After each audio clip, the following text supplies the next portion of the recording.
তো hey guys, কেমন আছো তোমরা সবাই? আশা করি সবাই খুব খুব খুব ভালো আছো। তো আজ সকাল সকাল আমি রেডি হয়ে বেরিয়ে পড়েছিলাম আমার ডেস্টিনেশনে যাওয়ার জন্য। তো আজকে সকালবেলায় দেখলাম যে আমাদের নলপুর স্টেশনে পতাকা উত্তোলন হচ্ছিল, তো দাঁড়িয়ে উম, ওটাই দেখছিলাম আর কি। কারণ আমাদের ট্রেন আসেনি, তো ভাবলাম এখানটা দাঁড়িয়ে একটু টাইম স্পেন্ড করা যায়। আসলে যাই হোক, আমাদের দেশের পতাকা উত্তোলন হচ্ছে বলে কথা। আর সবাই জানো তোমরা যে 15ই আগস্ট আমাদের স্বাধীনতা দিবস, 80তম। তো তারপর আমাদের ট্রেনও এসে গিয়েছিল আর আমরাও ট্রেনে উঠে পড়েছিলাম। তো ট্রেন থেকে নেমে আমরা যাচ্ছিলাম মেট্রোর উদ্দেশ্যে, কারণ আমরা যে জায়গায় যাব ওটা মেট্রো করে আমাদের মনে হয় যতটা সুবিধা হয়। কারণ বাসে আমরা সহ্য করতে পারি না, মানে ডিহাইড্রেট ব্যাপার একটা। আসলে আমরা যাচ্ছি শিয়ালদা স্টেশন। তো দেন শিয়ালদা স্টেশনে নেমে গিয়ে শিয়ালদা স্টেশন থেকে বেরিয়ে বলেই দিই কোথায় যাচ্ছি। আমরা আমরা যাচ্ছিলাম হচ্ছে শ্যামসুন্দরী মায়ের মন্দিরে। তো তোমরা বেরিয়ে কিছু করতে হবে না, তো যেদিকে জামা কাপড় আর একদিকে খাবারের দোকান আছে, সোজা সেই রাস্তা দিয়ে বেরোবে, মানে যতক্ষণ না এই গলিটা শেষ হচ্ছে তত দূর পর্যন্ত এগোতে থাকবে। তারপর হাই রোডে বেরিয়ে 5 মিনিট, সরি 2 মিনিট কি 3 মিনিট হেঁটে তোমরা এই অরেঞ্জ কালারের বিল্ডিংটা দেখতে পাবে, তার পাশ দিয়ে একটা সরু এই যে রাস্তাটা আছে, এই পেন্টিং গুলো দেখে নাও। তো এখান থেকে তোমরা মন্দিরের সামনে পৌঁছে যাবে।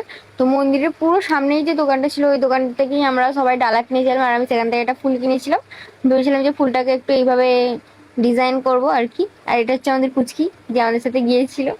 মানে আমরা এটুকু গিয়েই আমাদের অবস্থা খারাপ হয়ে গেছে, মানে গাড়ি জার্নি করা অভ্যাস না থাকলে যেটা হয় আর কি। আর প্রচুর লাইন পড়েছিল আজকে, এক তো শনিবার ছিল, আবার হলিডে ছিল, মানে মারাত্মক লেভেলের লাইন পড়েছিল, যেটা ধারণা করার বাইরে।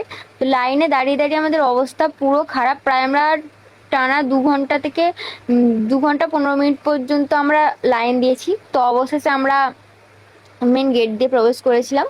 আর এই যে সেই পেন্টিংটা, যেটা আসলে সবাই তোমরা দেখেছো বা জানো। আর এটা ছিল মন্দিরে ঢোকার ওই আগের জায়গাটা, যেখানে সবাই যে যা পেন্টিং হয়তো করে আনতো, ওখানে লাগানো আছে আর কি। তো এখান থেকে এখানে ছিল নরসিংহর একটা মূর্তি।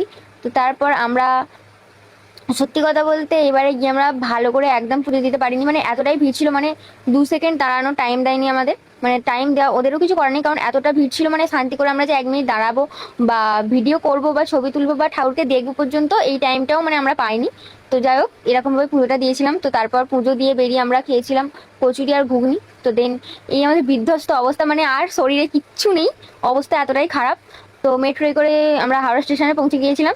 দেন হাওড়া স্টেশন থেকে আমরা ট্রেন ধরে আমাদের বাড়ির ডেস্টিনেশনে চলে এসেছিলাম। তো আজকের ব্লগটা এতটুকুই, দেখা হবে নতুন কোনো ব্লগে। তো আশা করি আবার পরে একদিন যাব, মানে খুব ভালোভাবে পুজো দিতে পারবো আশা করি। আর ভেবেই নিয়েছি যে এই হলিডেতে তো আর যাবোই না। তো টাটা, বাই।